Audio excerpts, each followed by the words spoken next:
नमस्कार विद्यार्थी मित्रांनो, पालक आणि शिक्षक मित्रांनो, या ठिकाणी आपण घेतला यू आणि एन याचा आवाज येणार अन अन, यू आणि एन अन. मग आपण या ठिकाणी घेतला अन. अनच्या आधी जर आपण एस टाकला तर सन हा आहे सन. मग सन शब्द तयार झाला एस यू एन सन, एस यू एन सन. आणि मग या ठिकाणी आपण काय केलं, बी लिहिला, एफ लिहिला, जी लिहिला, आर लिहिला, एस लिहिला आणि टी लिहिला. यांना लावून आपल्याला आता शब्द करायचे एस यू एन झाला सन. मग सनच्या आधी अन, अनच्या आधी जर बी टाकला, बघा यू आणि एन, अनच्या आधी जर बी टाकला तर शब्द झाला बन, बी यू एन बन.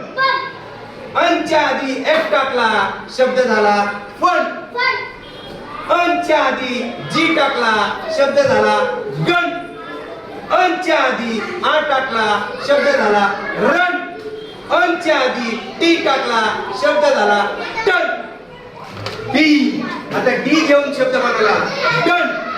शब्द बरोबर बघा, सन बन बन गन रन टन डन. या प्रकारचे शब्द तयार करा, वाचा, लिहा, सराव